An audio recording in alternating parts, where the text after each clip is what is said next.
The Art of Spain, 10 of Spain's Greatest Painters, written, produced, and presented by Zachary Lundgren. Starting off, youngest to oldest, is the Grecian-turned-Iberian painter El Greco. Born with the name Domenikos Theotokopoulos, he is most commonly known by his nickname El Greco, quite literally translating to the Greek. El Greco was born on October 1st, 1541 on the Greek island of Crete, which at the time was under the control of Venice. Due to this political relationship, El Greco would train in the great city of Venice, even apprenticing in the workshop of Titian himself.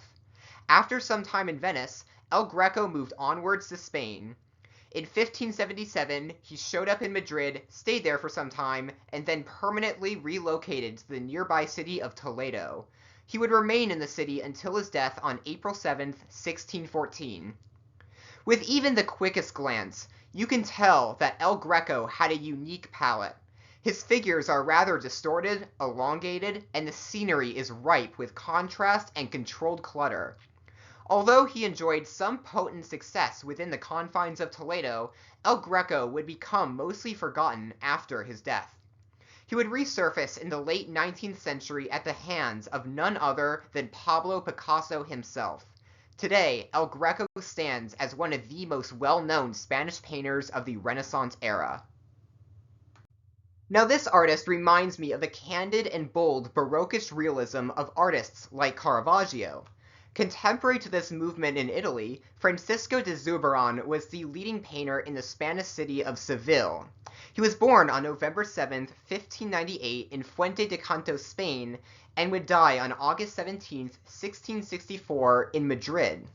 This quintessentially Baroque artist is widely most known for his devotional works of monks, nuns, martyrs, and his many still lives. As I mentioned before, Zurbarán gained the nickname Spanish Caravaggio for the dramatic realism that he employed. Now, I particularly love this painting from him, Christ on the Cross, mostly due to its stark realism, fantastic lighting, and dull monochromatic color scheme.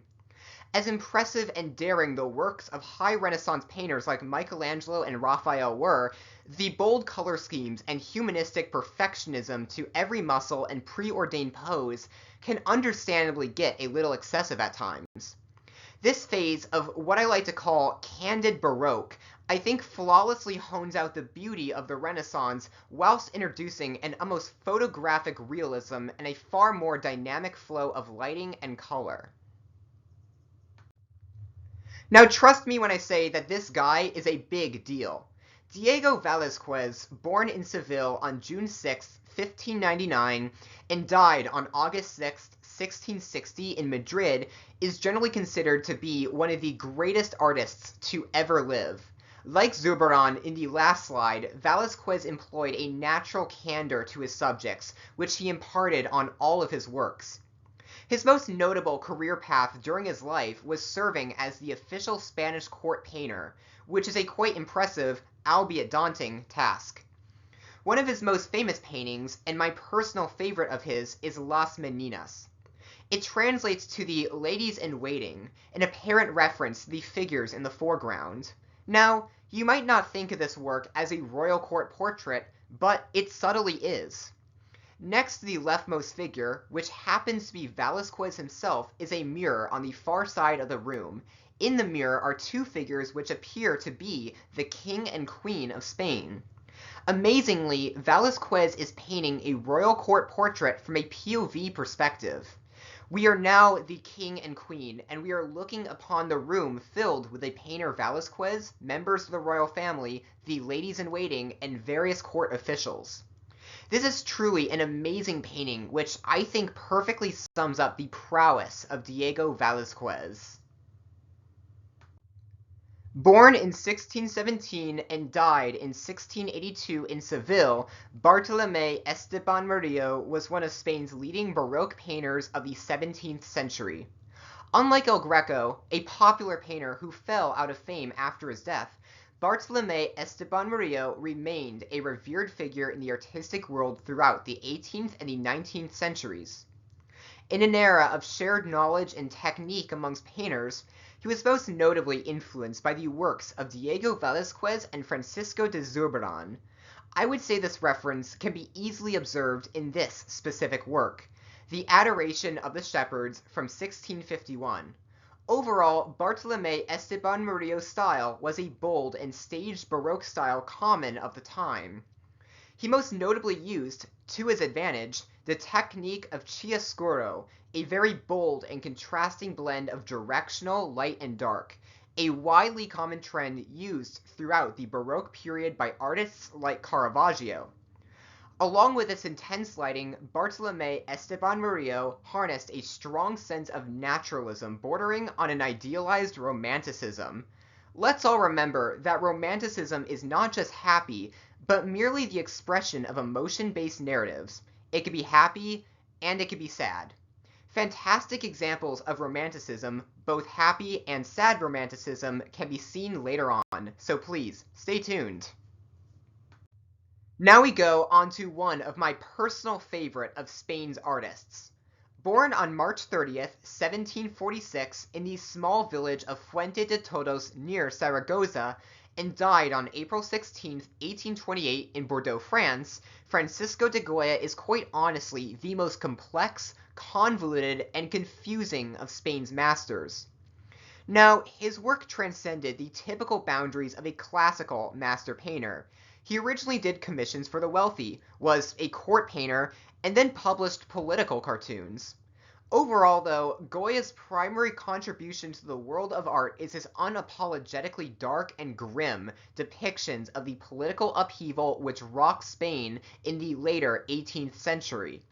Now, this artist's transition in style and content is so extreme and interesting, I think it deserves another slide. Now, Francisco de Goya experienced a radical change in his artistic style later on in his life. Originally, his notable works were rather positive paintings, such as the portrait on the left. However, later on in his life, Goya began to depict the political turmoil of Spain which he witnessed in the later years of his life. This pessimism and cynicism would reach its peak in the final years of his life through his series of paintings known as the Black Paintings. In his 70s, and most likely going insane, Goya drew these works on the walls of his home. They are believed to be his honest views of the world and most likely a reckoning with life, death, and the onset of insanity. In total, there are 14 paintings, which are all equally dark, grim, demonic, sadistic, and, quite honestly, frankly, depressing. Removing the emotion from the equation, it is fascinating to observe how much Francisco de Goya changed during his life, from cheerful paintings to bleak outlooks of the world. Now, this artist has earned the nickname of Master of Light, and judging by the picture, quite rightfully so. Born on February 27, 1863 in Valencia and died on August 10, 1923 in Cercedilla, Spain, Joaquin Sorolla is considered as one of Spain's greatest impressionistic painters. I might also add that he is simply one of Spain's greatest painters, not only of his particular school and style, but of all the nation's history. From a very young age, Joaquin Sorolla possessed an immense talent in painting, which landed him a spot in the prestigious Academy of Fine Arts in Valencia. However, the focus and fame of this painter primarily lies in his later works. Sorolla was a pioneer of Impressionism, and his canvases display a unique blend of optimistic luminance, candid narrative, and impressionistic interpretation. His most notable facet was working on his paintings en plein air. Perhaps the art of working outside allowed him to capture the Mediterranean light like no others of his time, before, and frankly after. This artist needs no introduction. Honestly, everyone should have at least heard of the one and only Pablo Picasso himself. Born on October 25, 1881 in Malaga and died on April 8, 1973 in Mougins, France, Pablo Picasso was a pioneer of the Cubist movement, abstract art, and has been consistently hailed both during his life and in the present day as one of humanity's greatest artists. He was also the most prolific artist of his time, having completed an astonishing 50,000 plus works of art. Although he was proficient in various styles of painting, Pablo Picasso most notably worked in the field of Cubism, which he helped pioneer with the French painter Georges Braque. Although not an A-lister, in the world of artists, Juan Gris was certainly a powerhouse of the Cubist movement. Born on March 23, 1887 in Madrid and died on May 11, 1927 in Boulogne-Billancourt, France, Juan Gris was one of the original core Cubist painters, along with Pablo Picasso and Georges Braque. While their paintings may appear similar, Gris employed a commercial-esque clarity, crispness, and saturation which makes his works visually pleasing. Born on April 20th, 1893 in Barcelona and died on December 25th, 1983 in Palma, Spain, Joan Miró is one of the most well-regarded surrealist painters of Spanish history. Throughout his career, Miró was an incredibly metaphorical painter who sought to convey the world through the lens of a child with the intelligence of an adult. This goal led to Miró creating numerous surrealist and playfully abstract paintings and murals. Last, but certainly not least, perhaps at the same league or even surpassing Joan Miró is the final artist on today's list, Salvador Dalí. Born on May 11, 1904 in Figueres, Spain, and died on January 23, 1989 in Figueres, Salvador Dalí was one of Spain's many leading surrealist artists of the 20th century. Although he was admitted to the Royal Academy of Fine Arts, the academic approach to art quickly fell out of favor to a young Salvador Dalí, who described it as too, quote, constructive and conformist.